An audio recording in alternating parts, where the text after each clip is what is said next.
Father, in the name of Jesus, the King of glory and the Lord of lords, we thank you today. Accept our thanks in Jesus' name. As we proceed in the teaching of today, God proceed with us in the name of Jesus. Hasten the steps of our people that are here in this Bible study of today, in the name of Jesus. Thank you, blessed Redeemer. Every spirit of fire selling, I command you to get out of this place in the name of Jesus. Thank you, Father. In Jesus Christ's mighty name we pray. Isaiah chapter 2. Isaiah chapter 2.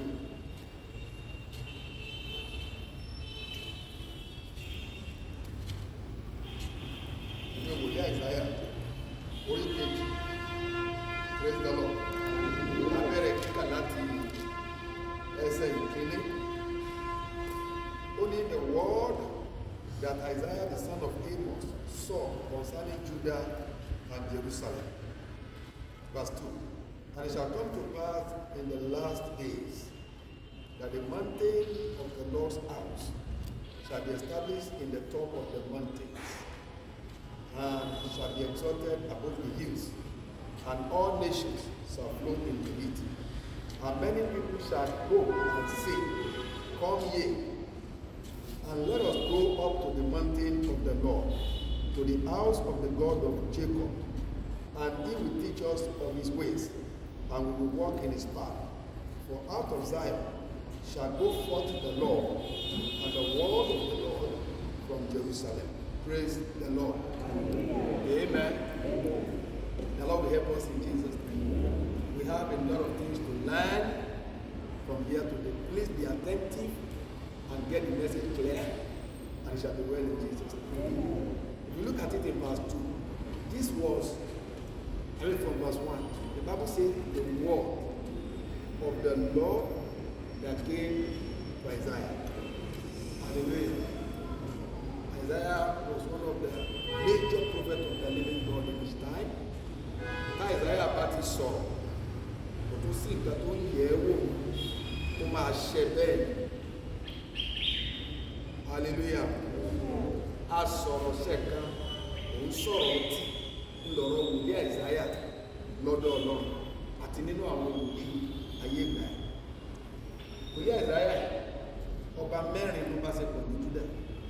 Ọba mẹ́rin ló ní tán ló bá ṣe Síà, Jótàm, Ahab àti Ezekiel. Ọba mẹ́rin ẹ̀mí rẹ̀ gùn gan-an. Ó nìkan. Ètò yẹ pé ní wòlíì míì ọba kan ní ó jẹ, ọba kan ò ní tí tàbí tí wòlíì kan eléyìí ẹ̀mí ẹ̀ gùn. Ó dẹ̀ ríṣẹ́ ìránṣẹ́ yìí ṣe. Ó wá ń sọ nípa ìgbẹ̀yìn ayé Júdà àti Jerusalem tá lè yìí fáà síra wa lẹ́nu. Ó sọ ọkàn Ọlọ́run fún Júdà àti Jerusalem. Tá a bá dẹ̀ wo genealogy wa, àwa tá a ti dàkúnjí nínú Kristi, a rí pé ìran ẹ̀yà Júdà náà ló pè wá, àbí pé la jẹ́, hallelujah, ìran ẹ̀yà Júdà òun la jẹ́ nítorí pé Kristi Jésù láti bí ẹ̀yà yẹn ló ti padà wá, ló ti wá, wọ́n bí ọ̀dà ní human form látara ẹ̀yà yẹn ló ti wá láti gbé ìdíje. Hallelujah. Ọlọ́run àjẹ́ kó dára fún wa. So wòlíì yìí wá ń sọ nípa, ẹ jẹ́ ká sọ pé ń sọ nípa tí ó mú ìkẹyìn ọjọ́, nípa ìbọ àti nípa ìlú. Bọ̀ bí kíní ìṣe lágbára tó kó ṣe kó fúrí o. Ó sọ Olúwa ṣe fẹ́ nìyẹn. Àmọ́ tó bá máa rí bẹ́ẹ̀, tó dẹ̀ jẹ́ pé yẹ kó rí bẹ́ẹ̀, èmi àti yín a gbọ́dọ̀ kó ipa tó yẹ ká kó níbẹ̀. Tá a bá kó ipa, ó dàbí ìgbà tá a bá sọ àsọtẹ́lẹ̀ fún yín. Téèyàn ò bá pé èèyàn gbọ́ àsọtẹ́lẹ̀, kò tí ì sọ wípé àsọtẹ́lẹ̀ máa ṣẹ. Àsọtẹ́lẹ̀ tó ń dẹ̀ sọ táwọn wòlíì bá sọ tó bá máa ṣẹ, wọ́n lọ máa kópa àti ìwé tí ó fi ṣẹ. Òun ṣe rọ́bọ̀tì làsọtẹ́lẹ̀ tó kàn jẹ́ wípé gbùnùgbùnù náà ló kẹ́ rárá o. Tásọtẹ́lẹ̀ bá ti wà, olúkálùkù náà nígbésẹ̀ tí ó gbé gẹ́gẹ́ bí ti ìṣẹ̀dá èèyàn tásọtẹ́lẹ̀ ó fi ṣẹ. Anybody lè sọ pé wọ́n sàsọtẹ́lẹ̀ fún ní ìsìn pé ẹ̀mí máa gùn kó wá jẹ́ pé every blessed day sáá bí mọ́tò bá ń gbé high speed lọ ló máa jánà mọ́ lẹ́nu, wọ́n ti lẹ́mìí máa gùn ẹ̀mí rẹ̀ ò lè gùn báyẹn o. Ó mìíràn wípé òun náà ní ipa tí ó kù. So ní nǹkan tí wòlíì Àìsáyà sọ níbà ó ń gbìyànjú láti sọ fún wa kí ni ìgbẹ̀yìn ayé Júdà tó dẹ̀ jẹ́ pé physical Judah tàbí the nation of Jews today àárín níbẹ̀ which is the land of Israel tó dẹ̀ jẹ́ pé tá a bá wá gbé wá sórí ìtẹ̀ èèyàn tó dàtú bí nínú Kristi tá a bá yìn fà ẹ̀ sí wa gẹ́gẹ́ bí Kristẹni tó dẹ̀ yẹ kó ṣẹ láyé wa ẹ wá wo verse 2 yẹn ó ní and it shall come to pass in the last days that the mountain of the Lord's house shall be established in the top of the mountains. Hallelujah. Bàbá bá mi kà ní verse 2 yẹn. Praise God. Yes. Yóò sì ṣe lọ́jọ́ ìkẹyìn. Yóò sì ṣe lọ́jọ́ ìkẹyìn. A ó fi òkè ilé Olúwa kalẹ̀. A fi òkè ilé Olúwa kalẹ̀. Lórí àwọn òmìnira. Ẹ̀dúró. Ẹ jókòó. A fi òkè ilé Olúwa kalẹ̀ lórí àwọn òkè ńlá. Òkè ilé Olúwa. Àwọn òkè ìyókù wà tán tóbi. Èyí já sí wípé ọ̀pọ̀gọ̀rọ̀ èèyàn wà láyé. Ṣùgbọ́n a fi òkè ilé Olúwa lélẹ̀ sórí àwọn òkè yẹn. Báwo làwọn òkè yìí ṣe ga tó? Bá ṣe ga tó yẹn orí wọn láti lọ fi òkè ilé Olúwa sí. Ó mìíràn pé abẹ́ tiẹ̀ làwọn òkè yòókù máa wà. And if you look at what is happening in the world today, Israel is one of the powerful nations. Wọ́n àmáyé Núk tání. Wọ́n àmáyé Núk tání. Núk wọ́n àmáyé ẹ̀.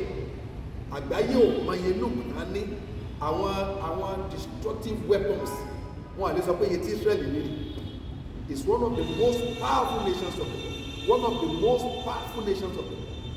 Tó dẹ̀ jẹ́ pé wọ́n lè kéré níye ṣùgbọ́n wọ́n sọ̀rọ̀ fojú dù nítorí pé ó ní àgbé òkè lé Olúwa lé orí àwọn òkè yẹn ó gbọ́dọ̀ wáyé gẹ́gẹ́ bí ọmọ Ọlọ́run tó ń sin Ọlọ́run lótìtọ́ àti lódodo kó sì wá jẹ́ wípé bárabàrá náà lèyàn dẹ̀ máa wá bá kú kò dáa òbí ìgbà téèyàn mú lè rí iṣẹ́ ni bí ìgbà téèyàn má sọ tẹ́lẹ̀ ṣẹ́ ni àdèmí àti wọ́ládẹ gbọ́dọ̀ mú àsọtẹ́lẹ̀ yẹn sí ó ní a ó fi òkè lé Olúwa lé orí àwọn òkè ńlá òun ni ó jọba lé wọn lórí òun la máa rí ní téńté òun ló máa wà lókè kò ní sí nísàlẹ̀ aṣíwájú ni ọ̀gbìn ṣèrò ẹ̀yìn ní business way rẹ aṣíwájú ni ẹ́ nídìílé aṣíwájú ni ẹ́ kò ní bí sí ọba àjẹ́ last born ọba àjẹ́ first born aṣíwájú ni ẹ́ hallelujah nílùú tó ti wá aṣíwájú ni ẹ́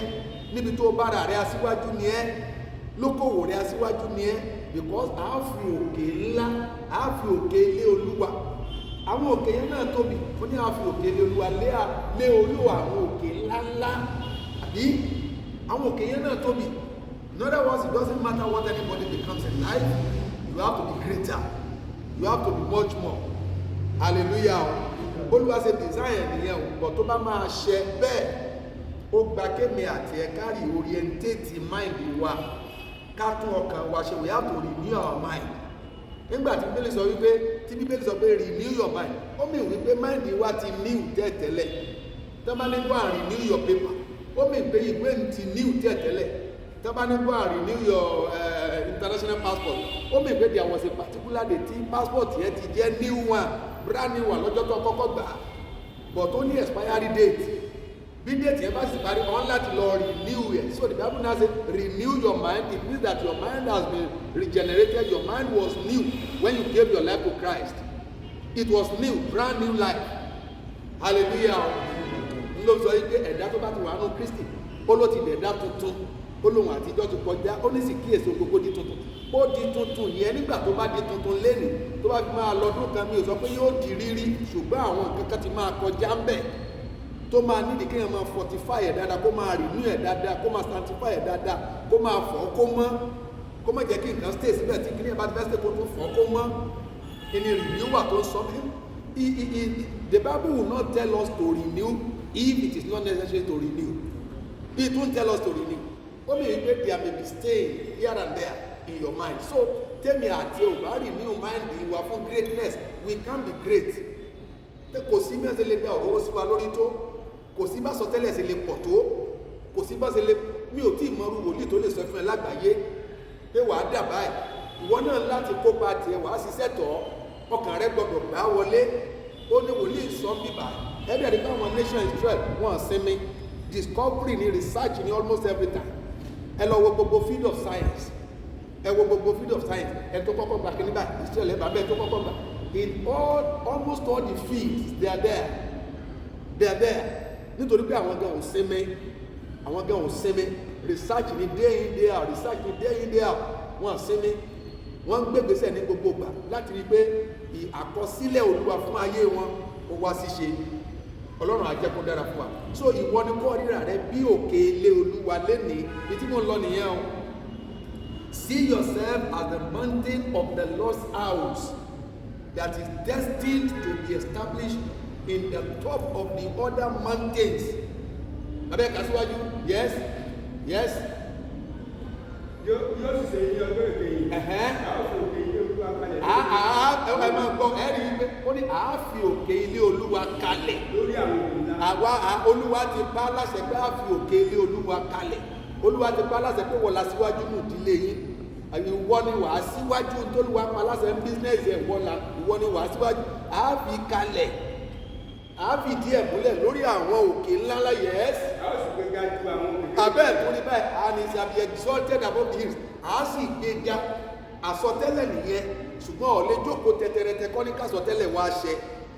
Ó dàbí ìgbà tá a bá ní Olúwa sọ pé wọ́n sọ pé wà á lówó ọmọ ọlọ́lá ni ọmọ olókìkí ni tó bẹ̀rẹ̀ sí ṣe rádaràdá káàkiri ó wá lókìkí ó ti wá orí ọmọ olówó ni Ọlọ́run ní ṣiṣẹ́ wọ́n sọ pé wà á lówó kọ́sẹ̀ kankan lọ́léèwé sí anything ọkọ̀ tá à ń fún ọ̀njí náà ni èèyàn máa tò sí o ohun gbogbo tásọtẹ́lẹ̀ bá wà fún èèyàn náà gbọ́dọ̀ ní intuition ó gbọ́dọ̀ ní oore ọ̀fẹ́ láti gbégbèsè you have to take step láti wàá gbìyànjú tiẹ̀ tí wọ́n bá gbìyànjú tiẹ̀ fi Olúwa sílẹ̀ torí pé Olúwa ni Bíbélì sọ pé ológun ni Olúwa ó ní Olúwa sì lórúkọ rẹ̀ òun mọ̀ nǹkan tó máa ṣe lórí nǹkan tóun ti sọ kí wọ́n sákòópa tiẹ̀ ni hallelujah hallelujah ó ní àá sì gbéga ju ìyẹn bàbá gbéga ju àá sì gbéga ju gbogbo àwọn òkè kékeré lọ yes. Gbogbo orílẹ̀-èdè ni yóò sì wọ inú rẹ̀. Kò tán báyìí gbogbo orílẹ̀-èdè ni yóò ṣàwárí ẹ̀ ní tó ń sọ ń bẹ̀ ni wípé bó ṣe prógrámù ayé ẹ̀ aṣíwájú nìyẹn bólúwa ṣe prógrámù ayé ẹ̀ nìyẹn bó ṣe prógrámù ayé ẹ̀ nìyẹn o ò gbọ́dọ̀ ráùn o ò gbọ́dọ̀ tọrọ jẹ kò gbọ́dọ̀ jẹ́ pé business tí wọ́n dálẹ̀ ní òdòjú délẹ̀ kò gbọ́dọ̀ jẹ́ pé wọ́n lọ́wọ́ rẹ̀ ò ní tẹ́nu kò gbọ́dọ̀ jẹ́ pé wọ́n làwọn ọmọ ò ní gbọ́ tiẹ̀ kò gbọ́dọ̀ jẹ́ pé wọ́n làwọn ọmọ rẹ̀ ò ní ṣe rere kò gbọ́dọ̀ jẹ́ pé wọ́n torí pé Bíbélì sọ pé ẹ̀rí ó ní àwọn ta ni bàbá yẹn ẹ̀sìn àwọn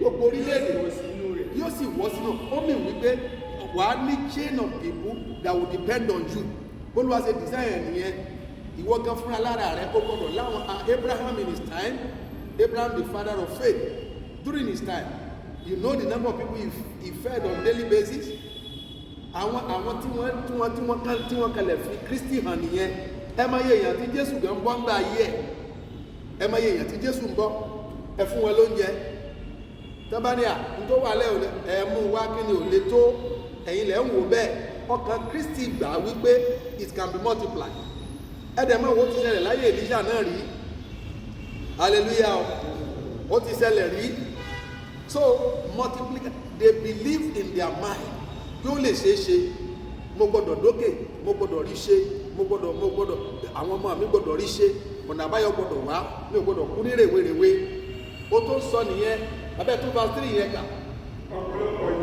ọ̀pọ̀lọpọ̀ ènìyàn ni yóò lọ wọ́n wí pé ẹ wá ẹ tún rí wọ́n tó máa pera wọn ó mì wípé ń sọ fún ẹ bẹ́ẹ̀ wípé wọ́n tó máa pera wọn nígbà kò tí ì tán fún ẹ excuse me please do not ridicule Christ in your life tó o bá rora rẹ pé kò kàn dójú tọ Ọlọ́run tó o bá rora rẹ pé kó ṣe wà nígbà tó dójú ti Olúwa tó dá ẹ ó sọ fún pé agbára rẹ lódiwọ̀n ó sọ fún pé ipá rẹ pin ó sọ fún pé tó bá ti dé stage kan Ọlọ́run ò lè ṣe nǹkan kan mọ́ gbogbo ẹ tó bá rora rẹ pin bí o fẹ́ mọjú orí rẹ tó bá ti rora rẹ pin pé n tẹ́ sọ yóò kàn ọ́ ọtí ru Ọlọ́run pin insult ló dẹ̀ wá mú wá bá ẹlẹ́dàá àṣẹ̀dá adẹ́dá ẹni tó lè sọ ọ̀sán dòru tó lè sòru dọ̀sán ẹni tó lè mú kílẹ̀ mì ẹni tó lè mú kàrà sá ẹni tó lè mú kí mọ́lẹ̀ ẹni tó lè ṣe gbogbo nù gbogbo oh my God ọ̀rídìkù ẹ̀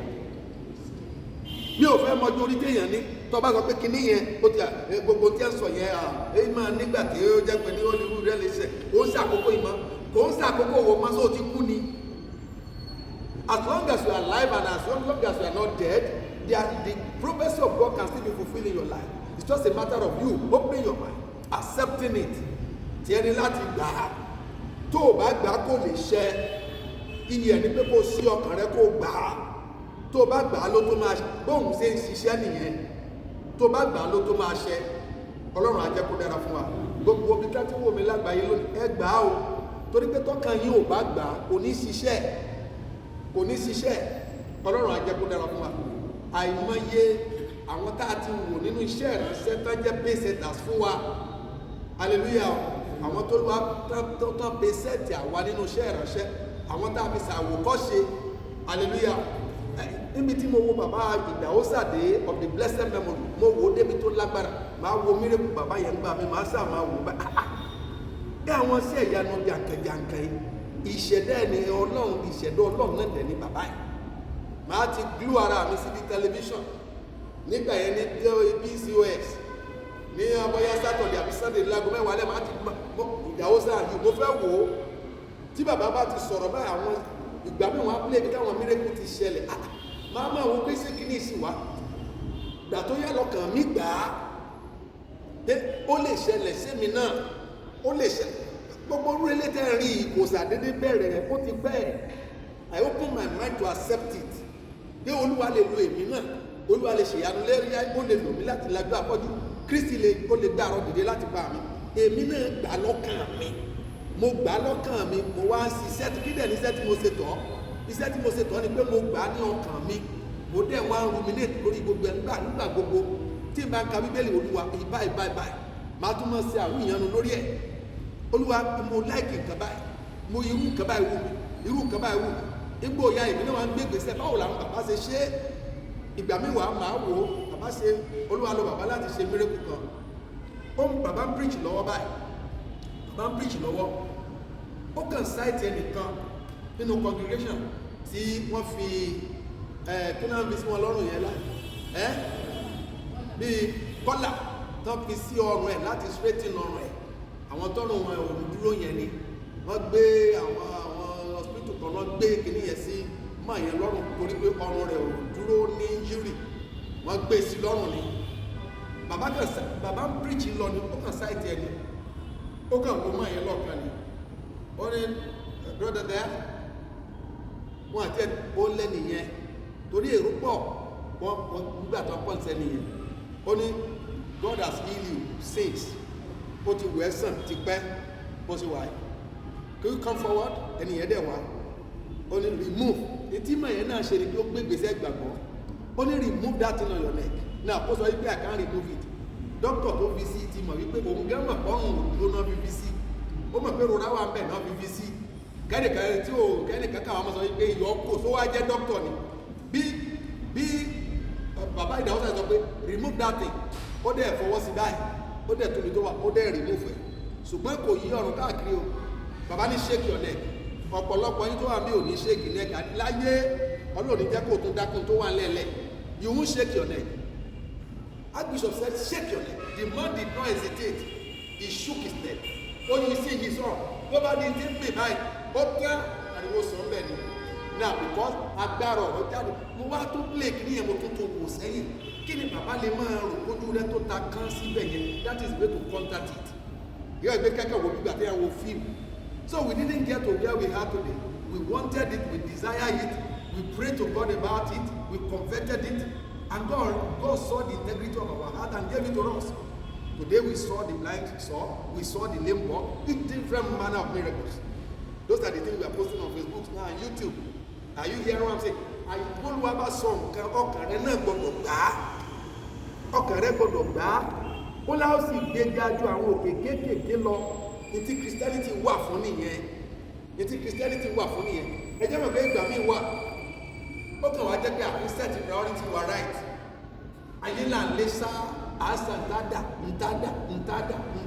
ó ń jẹ́ kọ́pọ̀lọpọ̀ kìrìsìtẹ́nì dìdàkudà tẹ́mi àti yín bá wá Olúwa tẹ́mi ò lè pa wá tá a bá wá Olúwa bó ṣe yẹ ká wá Olúwa o tá a bá wá bó ṣe yẹ ká wá Olúwa ìyà ò lè jẹ wá tá a bá wá olúwa bó ṣe yẹ ká wá olúwa o tá a bá wá olúwa tí mo sọ̀rọ̀ rẹ̀ tá a bá wá kí ló dé táwa wá olúwa tó lọ́wọ́ àwọn ìyà jẹ what for what God going to gain there kí ló Ọlọ́run fẹ́ jèrè nípa pé kó fi ìyà jẹ wá he can't do that it's too big to do that for us or to us any rather he can't do that torí pé olúwa ó dẹ̀ lóní gbogbo nǹkan tó wà láyé ní ìkáwọ́ rẹ̀ ohun gbogbo pátápátá olúwa lóní mi ò fẹ́ mọ kọ́sítọ́dì ẹni tó wà olúwa lóní tó lọ abẹ́ bá fẹ́ mú kúrò lọ́wọ́ ẹni yẹn lẹ́nu ó lè mú kúrò mẹ́ á tún fi sọ́wọ́ ẹlòmíì bọ̀tọ̀ ọlọ́run ò kí ń sojú sáájú ènìyàn kò kí ń ṣe bí rere ló ń ṣe ọlọ́run àjẹkù dára fún wa èmi àti yín ní ká ṣiṣẹ́ lórí ọkàn wa èmi àti ní ká jẹ́ kí mentality wa change ẹ jẹ́ ká fọlọ́run láyè inú ọkàn wa káwá dẹ̀ tẹra mọ́ iṣẹ́ táwọn ń ṣe ká tẹra mọ́ kòwò tá à ń ṣe ká tẹra mọ́ iye ilé ìta yàn láyò tá a bá ti tẹra mọ́ tá a sì ń wá ọlọ́run dandan ni ká lálùyọ dandan ni ká ṣàṣeyọrí ibi tá a rò bá a lè dé nílé ayé ní rere a máa dédé àtúkọjá rẹ̀ láti ṣe ti kú àti tààrùn ọlọ́run ló ní gbogbo agbára láti ṣe ó sọ àsọtẹ́lẹ̀ ó ní gbogbo òkè kéékèèké a ó sì gbé ga ju gbogbo òkè kéékèèké lọ yes bàbá yìí kábà 3 yẹn tán yes ọ̀pọ̀lọpọ̀ ènìyàn ni yóò lọ wọ́n wù pé wọ́n gbé ẹwà ètò ìṣẹ̀lẹ̀ ní pé ọ̀dọ̀ lágbájá ló kù báyìí ọlọ́run ti bless yẹ òun náà gbọ́dọ̀ bless wa ọlọ́run ṣe design Christian nìyẹn gbogbo àwọn apostles of the early church they didn't lack anything because they said their priority right they didn't lack anything ẹ̀rí tó bá kù dẹ̀dẹ̀ a lè gbé wòlíì agábùrù ní ìyẹn máa mú o ẹ sì gbọ́dọ̀ ẹ bá ti gbọ́ pé èèyàn mọ́ olùkálùkù irọ́ ó ebi ò gbọ́dọ̀ pàmò àpọ́sítélì ní Jerusalem olúkálùkù ó mọ̀ dájọ́ ni olúkálùkù ó mọ̀ dájọ́ ni bọ́lọ́run ṣe máa ń ṣiṣẹ́ nìyẹn ìyà ò jẹ àwọn àpọ́sítélì ẹ̀ torí pé ìyà ò jẹ Kristi ń gbá ayé ẹ̀ lẹ́yìn kó fara rẹ̀ jìyà fún wa fún ẹ̀ṣẹ̀ wa ó fẹ̀mí ẹ̀ nílẹ̀ fún ẹ̀ṣẹ̀ wa láti rà wá padà àmọ́ ní físíkà ìyà rárá o kí ló fẹ́ jẹ tí ò jẹ agbára wo ló fẹ́ lò tí ó lò gbogbo agbára ń tẹríba fún mi èèyàn tó lọ lo 40 days nínú wilderness ejò wà ńbẹ̀ wọn sàn àmọ̀tẹ́kùn wà ńbẹ̀ wọn àgbẹ̀ kìnìún wà ńbẹ̀ wọn lè jẹ gbogbo níbo òjò wà ńbẹ̀ kò lè rọ̀ kó pa 40 days 40 nights èmi ò mọ̀ bóyá gbòjò ló lọ àbí gbẹ̀rùn torí ẹlòmíì aláìgbàgbọ́ ló lè pé bóyá gbẹ̀rùn ló lọ bóyá gba dry season ló lọ tó bá lọ ń gba dry season tí mo sọ fún ẹ náà ní pé ẹranko burúkú sáwọn amẹ́ríkà náà they can't do him no harm wọn àwọn àfilẹ̀ fún wọn láti ṣe é níbi hallelujah bíbélì sọ pé òkè rí òkè sá hallelujah ìtumọ̀ tó ń sọ pé náà ní wípé when anything that is evil sees you that thing has to flee that thing has to disappear that thing has to vanish bó ṣe gbọdọ̀ rí nìyẹn òkè rí òkè sá ìdágìrì mú pé olúwa ló wà mí báyìí ọlọ́run àjẹkù dára fún wa ẹ kà síwájú bàbá yes yes yóò kọ́ wa lọ́nà àwọn máa rìn nípa rẹ̀ yes yes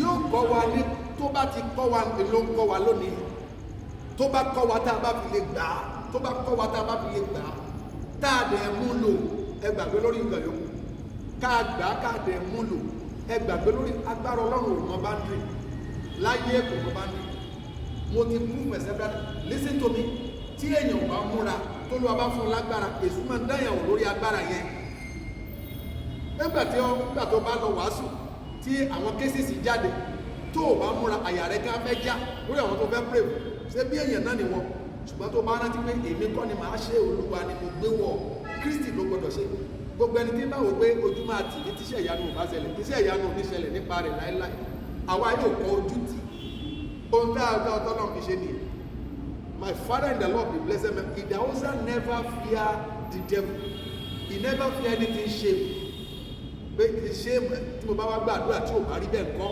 tó bá ti rí yẹn sọ lọ́kàn ẹ̀ pé tó bá gbàdúrà tí ò bá rí bẹ́ẹ̀ ẹ́gò rẹ ló fẹ́ boost iṣẹ́ ìyanu ò ní ṣẹlẹ̀ láéláé never will it happen it will never kò ní ṣẹlẹ̀ o torí pé ọtí ní ẹ́gò kan tó fẹ́ boost ọ̀ní ẹ́gò kan tó fẹ́ display ló fi lè mọ̀ wọ́n pé nígbà tó bá wá gbàdúrà bíi tí ò bá wá síṣẹ́ ìyanu kó àwọn ojú tí ò dá wò mí àwa náà ti làyún kọjá àti là kọjá tẹ́lẹ̀tẹ́lẹ̀ rí nígbà tá a ṣẹ̀ṣẹ̀ bẹ̀rẹ̀ pé àkínní wọ́n wà máa sọ báyìí kí ni wọ́n kí ló kàn mí bí tí wọ́n ń tẹ́ ẹ̀rí ẹ̀sọ́. Now listen to me. Gbogbo ẹni tó bá mind ara rẹ̀ you never mind God. If you mind yourself you won't mind God. So it's better you mind God. Hallelujah. Èmi ò ní ego kan tí mo fẹ́ boost. That is why if I encounter any challenge in life, whether you receive miracle or not, that is none of my business. But I'm going to pray and I expect Jesus to heal you. If Christ doesn't heal you, it's not my problem. And I don't know whose problem is this, and it's not the problem of Christ too. Hallelujah. But so maybe something has to be worked on your mind. That's the way I see it. So I never fear to pray in any case in life. I pray for several cases and healing took place. And I pray for some cases too, no healing. And that was none of my business. Everything recorded. Praise the Lord. Ọlọ́run ajá kó dára fún wa. Àti iṣẹ́ ìyanu tó ṣẹlẹ̀. Ó wà rẹ́kọ̀d àti tí ò ṣẹlẹ̀. Ó wà rẹ́kọ̀d. Àwọn míì sì wà táàtì ẹ̀ múra pé iṣẹ́ ìyanu tó ṣẹlẹ̀ àti ò ṣẹlẹ̀. Táàtì ẹ̀ gbé ń káàbì rìkọ́ọ̀dù lọ́wọ́. Àwọn akẹ́bẹ̀ẹ́ rìkọ́ọ̀dù program la wá rí bí i à ń ṣe program lọ ní iṣẹ́ ìyanu ló kọ́ mọ̀ dé à. Ní ó dẹ̀ di miracle. Ìjẹba ti mọ̀mọ́ wípé gbé kámẹ́rà lọ kí iṣẹ́ ìyanu lè pàṣẹ. No, we want to record what we preach. We want to that àwọn náà lè distance. Ẹ̀ẹ́kan àdédé bá pé cases wà nínú audience náà ni. Ó tán làwọn adé máa attend sí. No, but because the one that is living inside of us is greater than the world. Bó ṣe rí nìyẹn o. Gbogbo agbára láyé àtúrọ̀rùn láti rí. Ó sì sọ kí ni wọ́n mọ agbára yẹn ṣe lọ́rùn. Nígbà tí ṣe pé wọ́n fẹ́ wó ọ̀run lórí. Agbára ti pọ̀ ju agbára yẹn ti pọ̀ ju. Ọlọ́run ò lò lọ́rùn ó pa mọ́ ń bẹ̀ ni. Ọlọ́run ò lò agbára yẹn lọ́rùn ó pa mọ́ ń bẹ̀ ni. Tó bá fẹ́ lò lọ́rùn ọ̀run ó fàyà. Ẹni tó dá ara rẹ̀ fúnra lára rẹ̀ kó tó wá sí ẹ̀mọ́ sí dá gbogbo yìí. Ìwọ ò tí ì ròó débẹ̀ kéèyàn dá ara rẹ̀ fún ẹ̀. Mo fẹ́ dá ara mi kí n sì dá ara mi. Ọ̀ tí ì ròó débẹ̀. Tí a bá máa ló máa ro the deep things of God kò ní ríro ń gbà mí o. Torí bẹ́ẹ̀ máa wò pé tá a bá ń gbẹ ilẹ̀ yìí lọ nígbà tá a bá rin 1,000 kilometers nísàlẹ̀ ni mo là á jà sí. Ilẹ̀ náà lẹ́tọ́ máa kàn lẹ́yìn ilẹ̀. Ẹ lè gbẹ́ ilẹ̀ kẹ́ wá já sí sánmà míì lábẹ́ ilẹ̀ lẹ̀. Láyé kó wá jẹ́ pé abẹ́ òfurufú ni alátúndẹ́ aláìláìláì. Hallelujah. Ó ló fi ìdí ilẹ̀ ayé ìkalẹ̀ lórí omi. Ó ló fi kalẹ̀ lórí omi. Omi ló wà bẹ́ẹ̀ ó dẹ̀ fi ìdí ayé kalẹ̀ lórí omi. Sọ tẹ́ ẹ bá ń gbẹ́ ilẹ̀ lọ láì omi náà lẹ́ẹ̀ máa kà nísàlẹ̀ sàlẹ̀. That's why we have the boreholes and all those things we have. That the lamp is because omi wà sàlẹ̀. Àmọ́ pé làwọn máa gbẹ́ lọ àwọn rin 10,000 kilometers nísàlẹ̀ làbájá sọ̀rùn mi is a deception.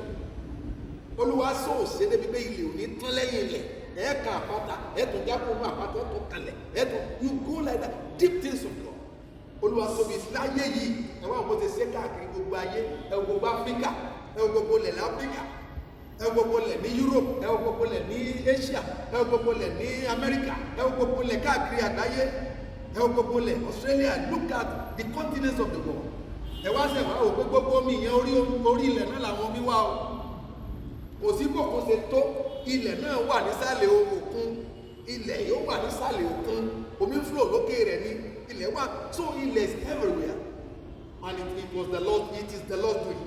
Olúwa yẹn nìkan ló lè ṣògo tẹ́mi àti ẹbá ti wá mọ̀ pé mi ò ní ẹ́gò kan Olúwa ló ní gbogbo nǹkan ṣé ìyanu á máa ṣẹlẹ̀ àmọ́ tó bá ti wò pé mo ti gàgà gan bórí bá fọyàn fẹ́ sí kìlọ́pù kan rà kan ìlàyé wọn nílé gbàgbọ́ ìṣẹ́ ìyanu ò ní ṣẹlẹ̀ because ìwọ fẹ́ máa boost ẹ́gò tiẹ̀ ni bó ṣe rí nìyẹn ẹni tó bá ti sọ ẹ́gò tààrẹ tó sọ rẹ̀ olóòrùn lá máa rí bó ṣe máa rí nìyẹn so èmi rẹ náà a gbọ́dọ̀ ṣọ́ra wa nù nínú Olúwa a gbọ́dọ̀ ṣọ́ra wa nínú Olúwa kó Olúwa lè bá ṣàwárí wa a gbọ́dọ̀ fi ṣàkọ́kọ́ níbi iṣẹ́ wa ló fi jẹ́ pé tèmi àti ń bá fi ṣàkọ́kọ́ níbi iṣẹ́ wa àwa là á máa kọ́ tá a dandan ní kó di ògbọ́dọ̀ pa wá ṣùgbọ́n tá a bá ti lọ́ta native tá a ti lọ́nà àbáyọ míì Olúwa náà Olúwa ọmọ tí ń ṣe àbí a máa wò wá sóhun kúkú ní mẹ́sọ̀tà mọ́ mọ́tà ọkàn gbogbo wa èṣù náà dẹ́ mọ mẹ́gbẹ̀ngbà mí o a mọ̀ bóyá ọmí ni tó ń sọ yẹn dàbọ̀ ọmí ni ẹ̀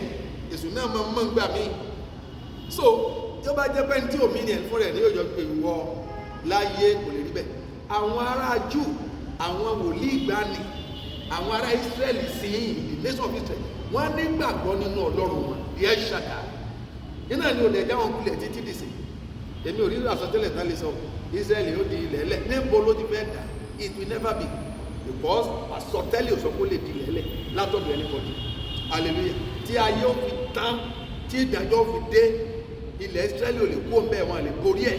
It can be.